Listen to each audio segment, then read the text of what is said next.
Brunson allow him to operate at the top, 101. Brunson gets it, fires up a three. Got it, no good. The tip, it's gone. It's gone. Today, I had a question on what NBA team had the best offseason move, as well as what NBA team had the worst offseason move. So in this episode, we're going to go through and talk about every team, each deal that they made, and kind of just say, hey, this was their best move, this was their worst move, and just ultimately come with a conclusion of this team had the best offseason, this team had the worst offseason. So without further ado, let's get right on into this. So again, this is the Beyond the Arc podcast. We're just going to start from the top down. Let's talk about the Atlanta Hawks. So their best offseason move, I think, is just overall taking advantage of the second apron, right? What I mean by that is they took advantage of the Thunder and said, hey, like, we are willing to work with you and take some of those contracts that you have to trade, but we're not giving up a lot. Right? A player like Aaron Wiggins is probably their best offseason move because they were able to utilize only giving up 2 second-round picks for a guy who can actually play really solid minutes for them. He will be a six-man role, if not a future starter for them. And to only give up 2 second-round picks is a fantastic haul. For Aaron Wiggins. I think that's perfect. That's their best offseason move for sure. I think the worst offseason move for them is, I think, the return in Zachary Ricochet. I understand the idea of him being him not panning out per se, but he was the number 1 overall pick just 2 years ago. And yeah, you gave up on him and that's fine. But I think giving up on him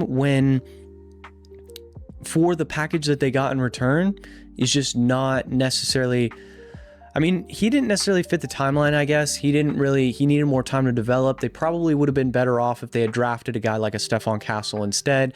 Something like that, like one of those showed more flashes of being ready right off the bat.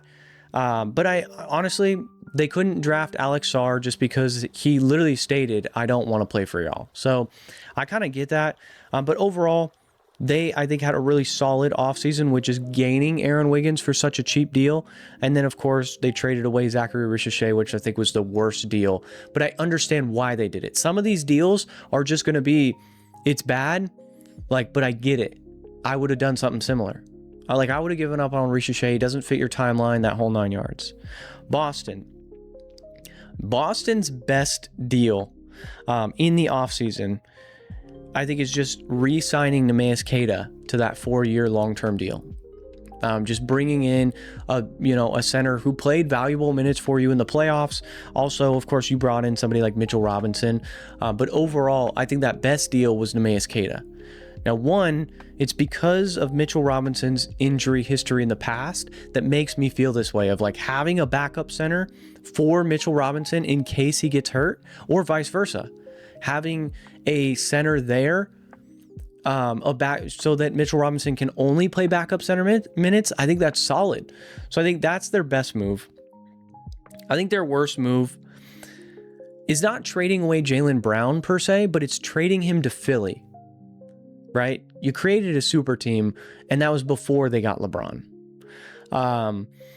So by trading, I just wish that they would have been more open to hey, put all those deals out on the table and just say, this is what we're looking for. But what I will say is this Jaylen Brown trade does have an opportunity to get better if there's another move in play here. Right? I know they've been expressing heavy interest in Steph Curry, and if they can pull that deal off, or a package of, Paul George, those 2 picks that they got from Philly, and a Sam Hauser and a Peyton Pritchard or something like that, then I think that's where you can really, you can justify trading away Jaylen Brown. Right? I understood the idea of trading away Jaylen Brown in the first place because Tatum and Jaylen Brown making 70% of the cap just isn't a reality in today's NBA. You just can't do that. You can't win a championship with 2 guys taking up majority of your cap space. So that's where I just think that that is technically their worst deal, but I think it potentially could get better. Brooklyn. Their best offseason move. Honestly, it's probably like I want to say like drafting Mikael Brown Jr. is probably their best move. Not reaching and trading for somebody higher, just kind of taking the best guy there, because they had 5 first-round picks from last year. I think you kind of just got to let those players just cook a little bit. Igor Demon was hurt a lot of the year, so he didn't actually have a chance to show what he actually, and in Summer League, he was showing. Their worst deal, trading away Nicholas Claxton for basically Julius Randle. I don't love that per se. Like Nicholas Claxton, I just think like he could have potentially gotten you like a first round pick, and you didn't need to trade for somebody like Julius Randle. I just don't. I think that they're more in a rebuild area versus being a, when you trade for a player like Julius Randle, it's like you would expect to have picks attached to that to take on his bad contract, or you're in a position where you're trying to win. You're not trying to be a bottom feeder. And Brooklyn right now, they're kind of a bottom feeder team. So I don't love that for them. Charlotte. Now, Charlotte is one of the most intriguing off seasons because they traded away their best player. I'm going to say that that's their worst move. I think trading away LaMelo, I understand the idea of trading him at an all-time high value. Of course, you got, picks back for him. You've got, of course, Naz Reid back for him as well. I just personally think that they got worse. I don't think the Hornets got better with a lineup of like Kobe White, Con Knipple, Brandon Miller, Naz Reid, Diabate. I don't think that's like a championship contention team. I would have said that if they would have traded away Miles Bridges and gotten back, the Grayson Allens and such, Grayson Allen, Royce O'Neal with LaMelo Ball, I would have liked that more than with Kobe White. Because realistically, like, they don't really have a solidified number one star. Yeah, Brandon Miller, we expect it, or Con Knipple, we expect that. But as of this moment, it's kind of like a 2A, 2B. I hope that they can figure it out. But I just think that was not the right time to trade LaMelo. Especially when coming off that momentum that they had last season. I think you should have just ran it back. If not, like traded Miles Bridges and gotten the role players there. I think that's where this team's lacked, is they just haven't had a whole lot of depth, right? Gotten LaMelo a center that is competent, right? Their best move is, I do think, trading Miles Bridges. You got that pick from 2031, years from now, that who knows what the NBA is going to look like. So I think it was definitely worth the risk. And you just gave up, Miles Bridges. You got back some depth in Grayson Allen and Royce O'Neal, like I talked about. I think that's pretty solid for them. And like overall, last year they were a play-in team. I think they can be right around that again, but I just don't think they took a leap forward, if that makes sense. Chicago's best offseason move, I think it's pretty darn simple. It's drafting Caleb Wilson. He was he was my guy. My number one prospect coming out of college was Caleb Wilson. Out of all those guys, although I think that the top 4 were extremely close where you could draft them in any order, I personally wanted Caleb Wilson above all to go 1. Right? AJ, I think he's cool. I just think that, like, overall, Caleb Wilson reminds me a lot of like a Kevin Garnett, right? A young Kevin Garnett with the Timberwolves. So, and if you can get that for Chicago, I think that's perfect. Now, their worst offseason move, I think they should have explored trading Josh Giddey. I think that would have made a lot of sense. He's not really fitting the whole athletic play style that they want, that fast pace, go, go, go. I don't think that's Josh Giddey. I also don't think he's a good enough 3-point shooter to be the point guard for Caleb Wilson, who's going to want to drive, Montes Buzelis, who's going to want to drive, and then Nicholas Claxton there. I think a close second for their best offseason move would have been Nicholas Claxton. But I just think drafting Caleb Wilson, that guy, I think, is a stud right off the bat. So Cleveland's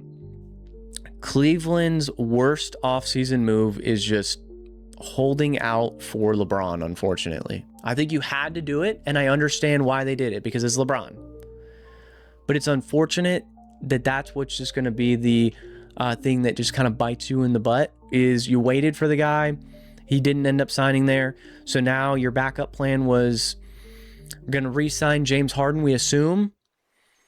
And you got worse because you let Keon Ellis go, you let Dean Wade go, you let Larry Nance go, right? Like, those were defensive players for you, especially Dean Wade.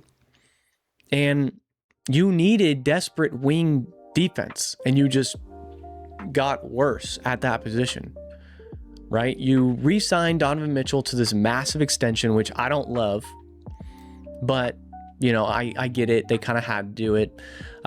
Now you're kind of stuck in this mess where you have to re-sign James Harden. He's got all the power, so he can ask for a lot of money if he wants, or they just run Malik Thomas at the 1. Like, that's not going to happen to start the season. Donovan Mitchell's not going to be happy with that. So yeah, I think that was their worst move, was waiting on LeBron, because you let guys like the Keons and the Dean Wades walk so you can make room for LeBron. I think their best offseason move, I don't know if they have a best offseason move. I guess drafting Malik Thomas is their best offseason move. He was a very, might be the steal of the draft, a guy who just came in and he scored buckets. So, I would say that that's probably their best move. Now, Dallas best offseason move.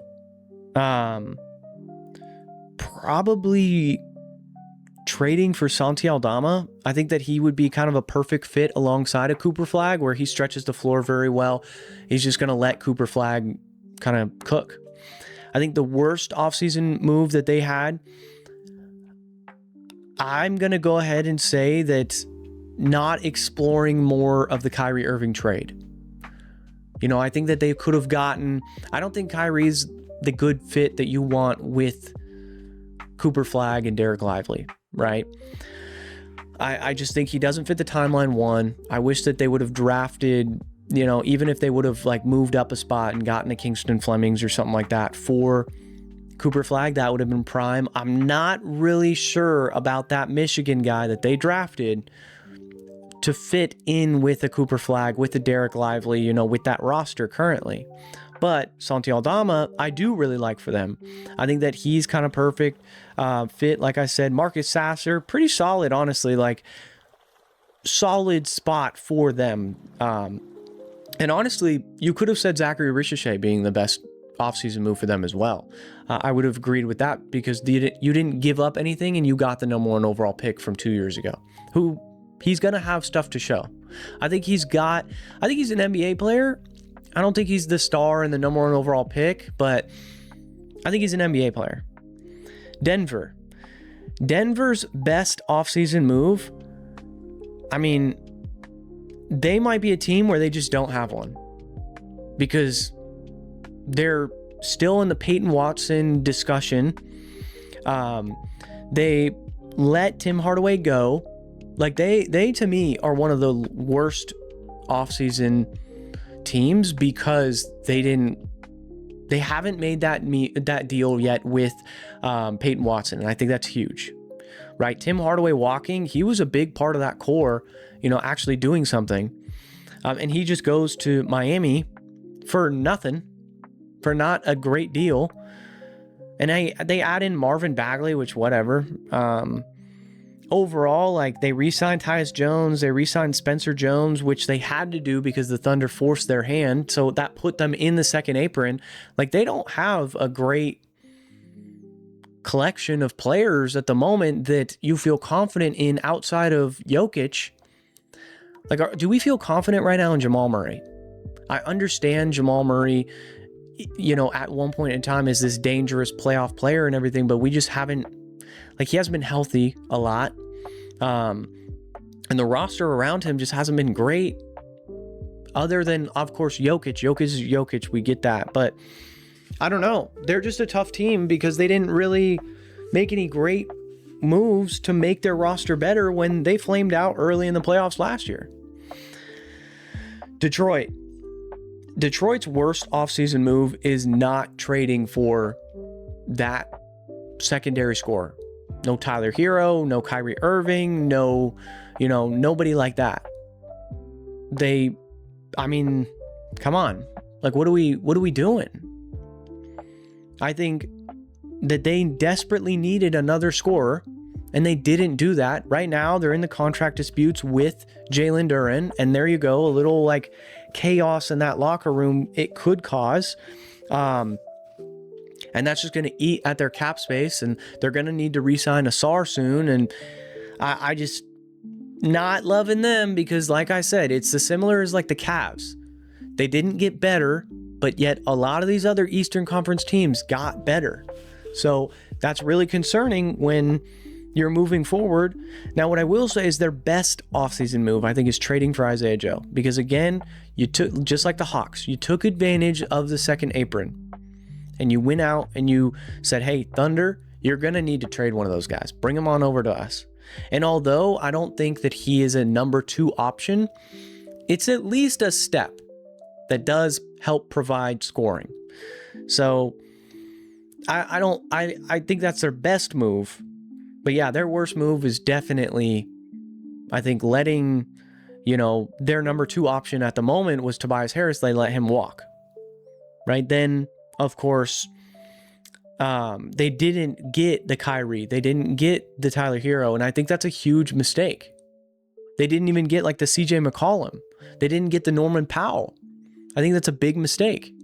Because again, you're going into the season and you can't score, or you can't take pressure off of Cade Cunningham. He's going to still be seeing, what is an NBA defense playing against the Pistons? What would they do anything differently than just sending 2 bodies at Cade? I mean, sure, if Asar drops 30 on us, he drops 30 on us, but whatever. That means Cade probably didn't drop 30. Golden State might not have a good, for them, their best offseason move, I'm going to say, is just drafting Yaxel Lindenberg.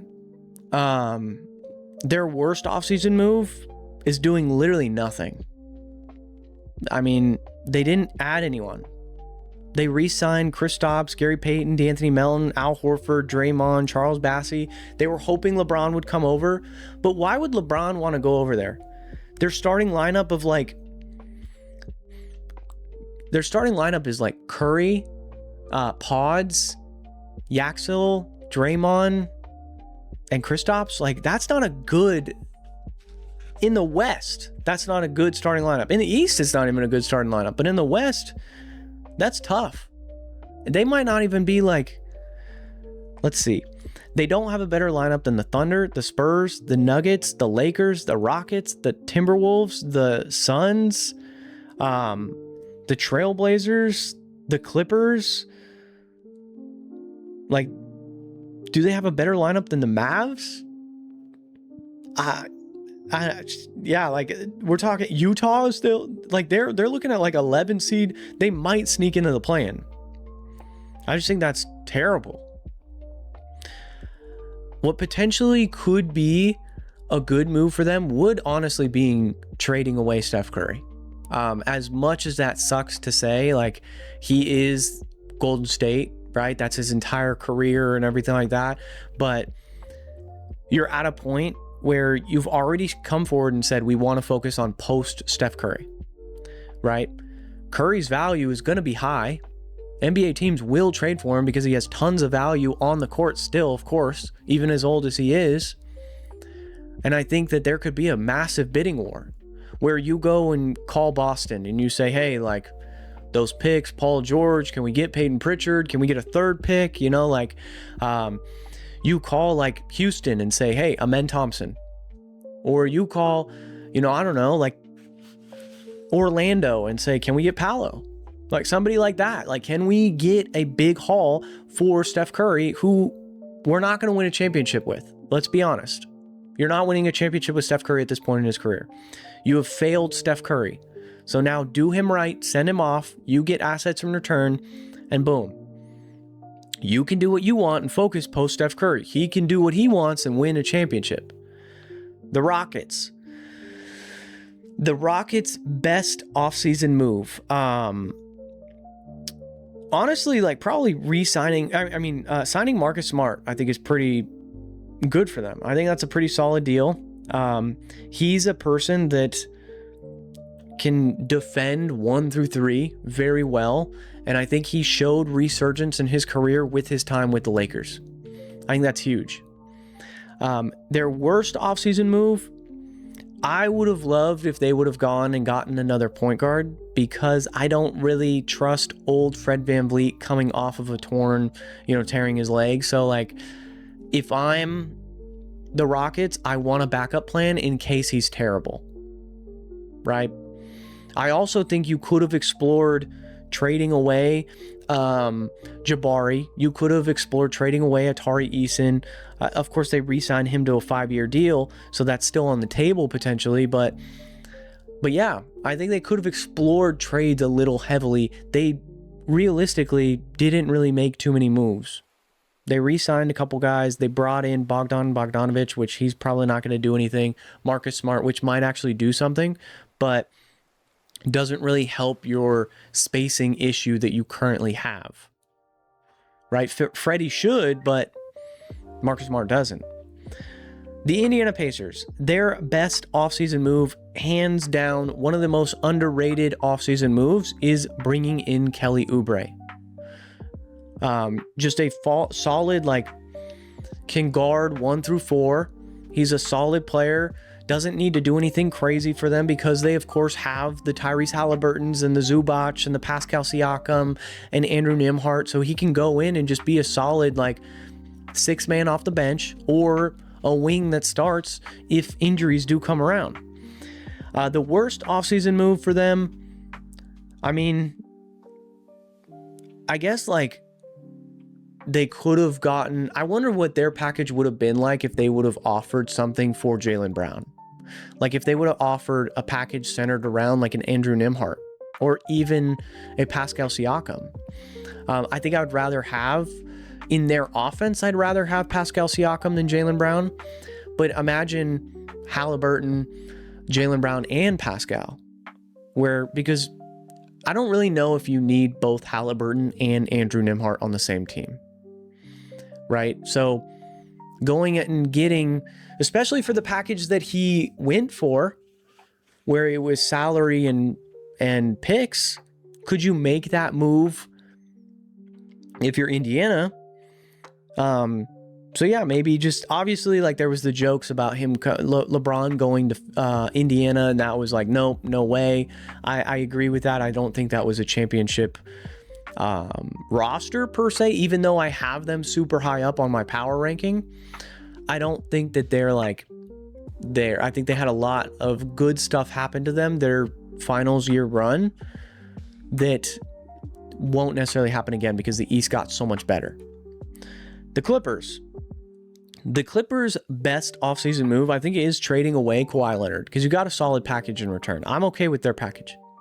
I'm okay with getting back Brandon Ingram as the main focal point, and then you get back also, picks.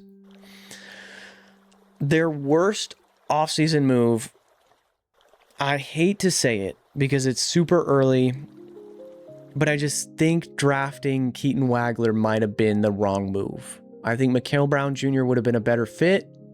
I think that, he hasn't really... Now, it's just Summer League, so I didn't want to take too much from Summer League, but of course, honestly, I was pretty happy with their offseason, the Clippers. So, I mean, it was between, like, drafting Keaton Wagler and re-signing Brook Lopez, which, whatever. Brook Lopez being re-signed, I don't really think that, like, holds back the idea of tanking or like rebuilding or something like that if they're choosing to go that route. But drafting Keaton Wagler, I think that they're a team that could have benefited from Mikael Brown Jr. just, I guess, looked better in Summer League. So I guess that's what I'm going off of. And maybe that's just not proper of me at the moment because it was just Summer League. But also, like I said, I was pretty happy with their offseason. I don't really think they made too many bad moves. I also think, getting Rui Hachimura, that's pretty solid. The Lakers. Lakers' best offseason move is, I think, letting LeBron go. I think that he, just being like, we're cool. Let's just cut ties here. You end your career on a championship contention team. We're going to do us. Their worst offseason move, I think, is signing Austin Reeves to as much money as he was signed to. Because realistically, I think there's a massive hole in their roster at the wing spot. You signed Matisse Thybulle and Quentin Grimes to fill that, and I just don't think that those are competent defensive. Yeah, Matisse Thybulle, sure, but he's such a negative offensive asset. I don't know if you even play him. And then, I like the pickups of the Sandro and the Jaden Hardy and the Quentin Grimes and Colin Sexton, sure.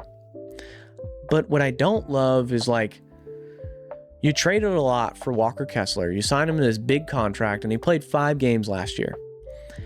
And then on top of that, you signed Austin Reeves to a fat deal as well, and you have no defense anywhere 1 through 4. You have no defense. Sure, at the 5 position, if Walker Kessler's healthy, you might have, you have an all-NBA defensive player. Sure. But that's if he's healthy. That's my big problem, is if he's healthy. They let a lot of players go. And I think a lot of them should have gone. But you let Rui Hachimura go. I think that really hurts them as well. Because he was kind of the anchor to that 3-and-D that they've been looking for. He was that role. And then he walked. But, I think their best move, letting LeBron go, just saying, hey, all this money now we can throw to just adding depth. And I think that's pretty solid. I think they did a pretty solid job. I just wish they would have gone and used Austin Reeves' money and sign and trade to bring in a, Michael Porter Jr. or bring in a defensive, either a complete offensive 3-point sniper or a defensive wing. I think that's what they lacked.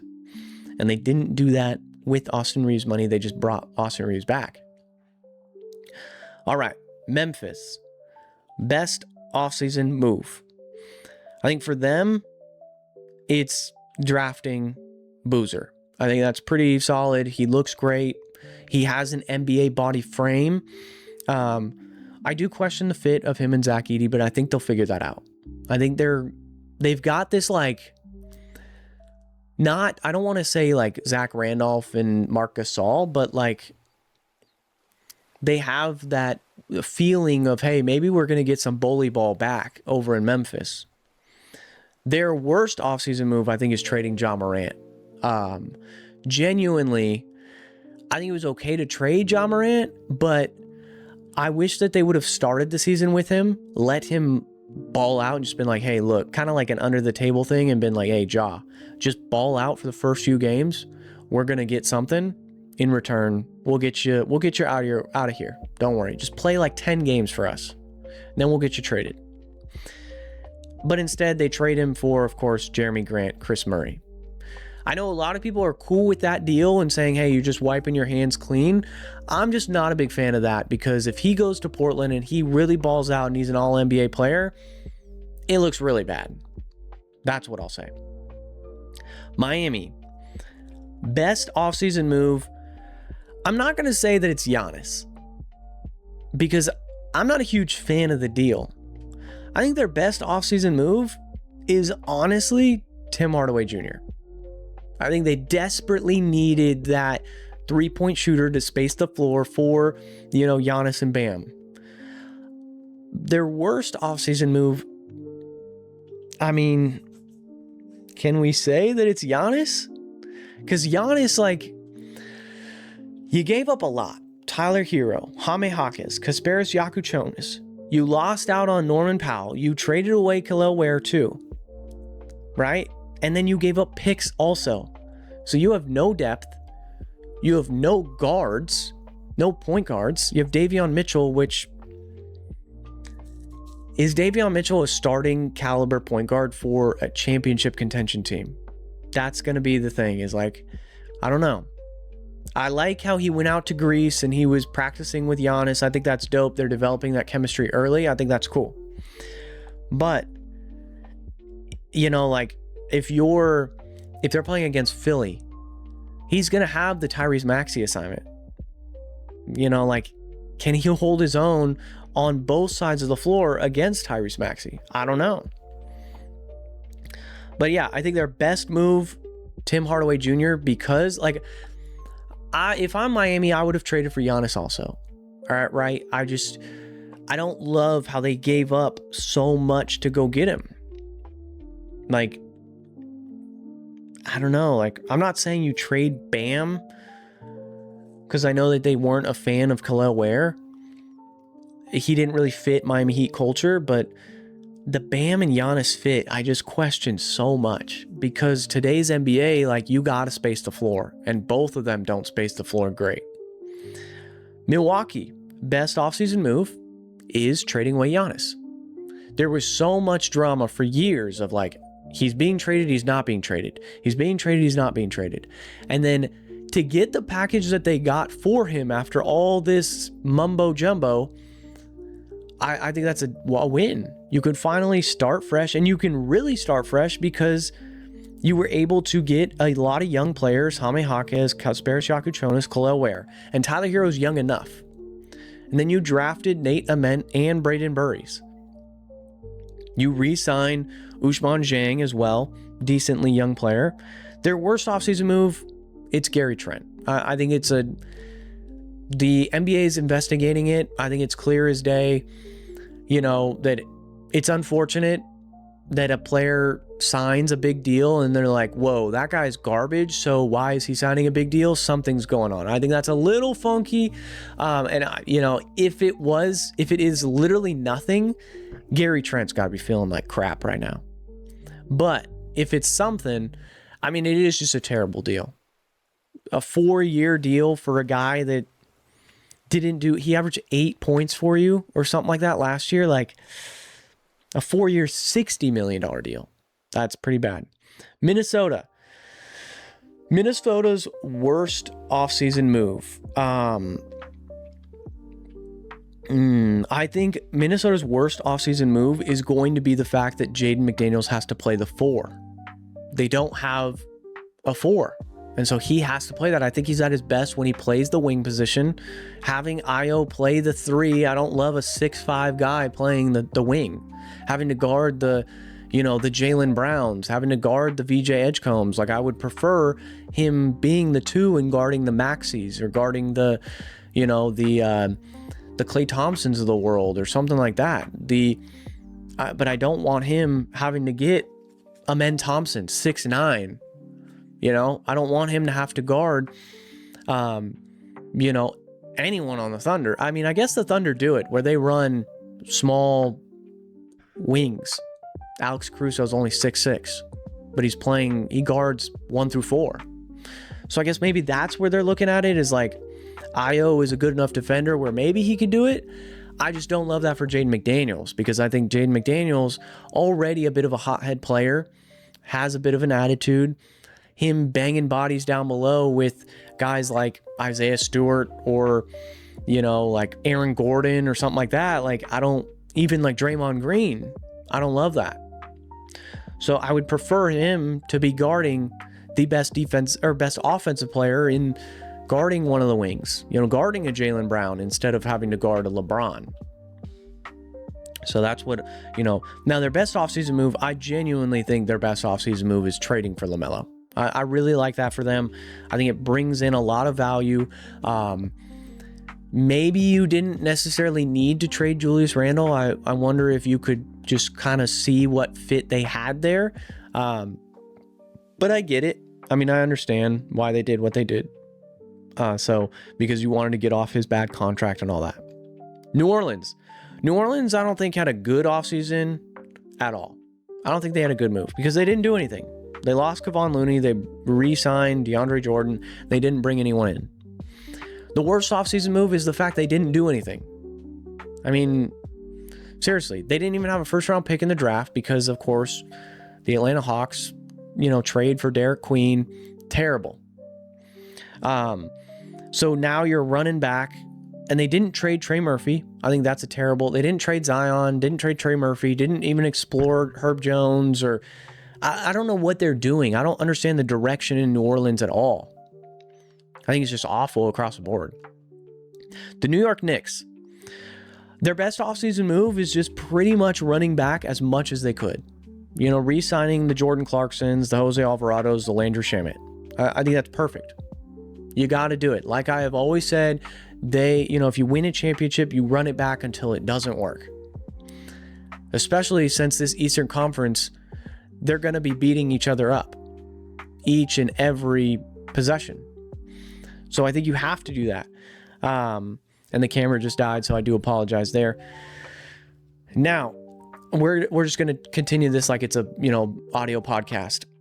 Worst offseason move, unfortunately, it's just going to be I don't think they have too many bad offseason moves. Obviously, losing out on a crucial piece to your finals run in Mitchell Robinson, that's just what it is at the end of the day. That's what I'll say. Oklahoma City, their worst offseason move, let's say their worst offseason move, I'll say, is the fact that they went ahead and they re-signed Lou Dort because they chose Lou Dort in the sense of he was going to be the player of the second apron that they were going to keep. And then they trade him away for nothing. So they traded away Lou Dort for nothing, Isaiah Joe for nothing, Aaron Wiggins for nothing. I'm going to say that their best move is just re-signing Isaiah Hartenstein. I think you have to have a bone-bruising big next to Chet. Just because Chet is who he is at this point. It kind of worked there for a little bit in the playoffs. Obviously, they were outmatched by San Antonio. But overall, I just think the second apron just kind of screwed them this season. And it was one of those decisions they had to make where they had to cut a couple guys for nothing. Orlando's best offseason move. I don't really know if they're a team that I don't think they really have one. I would just say, I guess, doing right by Nikola Vucevic and bringing him back for one more season, because he's not awful. I've always talked about how they need a center. Wendell Carter, I just don't really think he's a true 5 because he's undersized. He's 6'9". But Nikola Vucevic, hopefully he can kind of resurge into his career there in Orlando. Their worst offseason move has got to be them just not taking a swing on a scorer. They need desperate scoring. So I would have loved to have heard them exploring somebody like a Kyrie, somebody like, Tyler Hero, like I've talked about with Detroit. They're in the same exact boat as Detroit in my eyes, where they don't really space the floor well at all. Tim Hardaway Jr. would have been solid here. Norman Powell would have been really good here. CJ McCollum, literally the same players that you could have put over in Detroit, I think you could have put over in Orlando. Philly's best offseason move, I would say that it's Jaylen Brown. But I think LeBron's contract, you can't say anything but LeBron. He's going to be making $3.8 million. And he's going to average 10 assists and 15 points. You can't really ask for, and then if you need him to take over, he will take over. So I would have loved to have said Dean Wade as well. I think Dean Wade was a really underrated signing. Their worst offseason move, they don't really have one, but I'm going to go ahead and just say, I guess, Kelly Oubre. Kelly Oubre, him leaving, it's a bit of a sting, but I think you replace him with Dean Wade, LeBron, and Jaylen Brown. You're cool. You're cool on that. So they probably had one of the better off seasons. They literally had one of the better off seasons. But Phoenix's worst offseason move, I think, is trading for Miles Bridges. I think you traded that pick, that 2031 pick, and that scares me for Phoenix because who knows what they're going to look like in 2031. I think that they are a team that their best offseason move, I mean, probably, I guess, re-signing Mark Williams. No, I'll say re-signing Colin Gillespie. I think he's a solid point guard for them. I wish that they would have gotten a little more involved in the Ja trade since Ja Morant went for literally nothing, especially since you traded for Miles Bridges. Like, you could have traded for Miles Bridges and then on top of that traded for Ja Morant. So you're running a lineup of Mark Williams, Miles Bridges, Dylan Brooks, Devin Booker, Ja Morant. Like, that's a pretty solid 5. And you didn't give up anything. Like, I just think that I would have loved them have traded, like, you know, some salary filler. Like, even if they would have taken like a Luke Kennard and sent him over to Phoenix, to Portland, I guess to Memphis instead of Ja Morant. Portland's best offseason move is trading for Ja Morant. It's that simple. They are a team that they overall took a swing on a guy who was an all-NBA player at one point in time in his career, and they traded it for nothing. Like, they gave away Jeremy Grant, Chris Murray. Probably we're going to trade him anyways at the deadline for nothing. Their worst offseason move, I guess, like,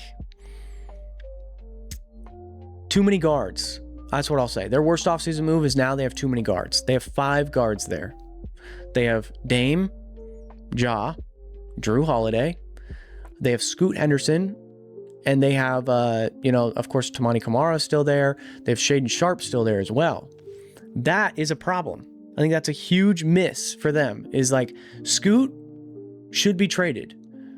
They should trade him somewhere, like, needs a point guard, something like Orlando, because he can at least score the ball. Somewhere even like, Sacramento.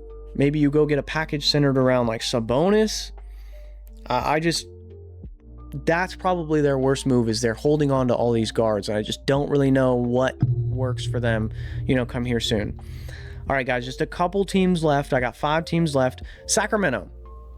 Sacramento's worst offseason move is not trading Sabonis. I don't know what Sacramento's doing. They waived DeMar DeRozan, but then they're keeping Sabonis, but they're bringing in Darius Acuff. They gave up on Devin Carter, which, of course, he was a lottery pick. I don't really see why you give up on him so early, unless, you literally got nothing in return for him pretty much. So I don't really... Their best offseason move, I'll say, is drafting Darius Acuff. I was really high on him. I think he's got that Allen Iverson comparison to him. I really like that for them. San Antonio, best offseason move is bringing in Tobias Harris. I think that is a solidified veteran that can help get them over the hump. I think that's what they needed. Their team, clearly, they led 75% of the NBA Finals, and they still lost. So what that means is they literally choked in the fourth quarter, pretty much. They led the first 3, they choked in the fourth. So what does that mean? They're too young. Whether that means that their coach is too young or those players are too young, it's probably a combination of both, where they just need more leadership. So that's where you bring in somebody like Tobias Harris, who's been around the league for a while. Yes, Tobias Harris has never gone to the finals or won a championship, but he's been around the block. He can bring something to the table to help calm these guys when, things are getting a little crazy. Their worst offseason move, I don't think they have one. I don't think they have one. I'll just give them another good offseason move. Another good one for them is they didn't panic and trade away De'Aaron Fox. I'm on board with that. I think you at least let it rock out until the trade deadline, then you make that decision on trading De'Aaron Fox, because he wasn't healthy. We all know it. All right, got 3 more teams. Toronto's best offseason move is trading for Kawhi Leonard. I think you take that risk. I think they have a good enough roster to compete. Their worst offseason move, I guess, not finding a deal for Immanuel Quickley. But who knows? Immanuel Quickley didn't really play for that Cavs series, and they took them to 7. Now you bring in Kawhi Leonard with a very similar, you basically sub out Brandon Ingram for Kawhi. I like that for them. Their worst offseason move, I think, is just trading away so much for Kawhi. So it's kind of like a double-edged sword right there. Utah's worst offseason move, they lack rebounding. I don't love like Yusuf Nurkic being in the starting lineup. I mean, I don't really love the idea of like 3 7-footers being in your starting lineup. Lauri Markkanen, Jaren Jackson, and like a Yusuf Nurkic. I don't love that. And I don't understand how Jaren Jackson is not a good rebounder. Like, how are you that big? How are you that tall? How are you not positioning yourself to get boards? But he's just not in his career. I would love it. I think they should rock it where they start with Jaren and Lauri at the 4 and 5 and just see how that plays out. And then maybe, I mean, you of course signed Jackson Hayes, you signed Mo Bamba, you signed Yusuf Nurkic. So I think what it is that 5 spot, they're just going to throw something at the wall and hope it sticks. But I agree with trading away Walker Kessler because you got a good package in return. So, yeah, worst offseason move, I just think, is that rebounding question mark. I don't really think that they solved that. Best offseason move, I think you got to go with drafting Darren Peterson. I mean, he looks solid. He looks good. He's going to have the guard stumbles that all guards do in their rookie season where he's probably going to have a lot of turnovers, probably, going to be a little inefficient, but he looks solid in this league. So, all right, Washington, their best move of the offseason. Oof. Jeez. I'm going to say that their best offseason move.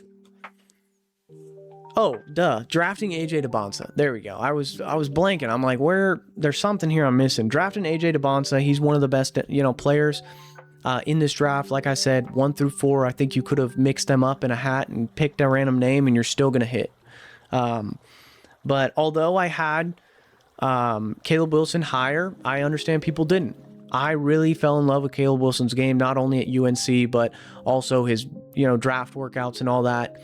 I get how the injury kind of knocked his stock a little bit, but AJ stayed consistent. He was a dog in college.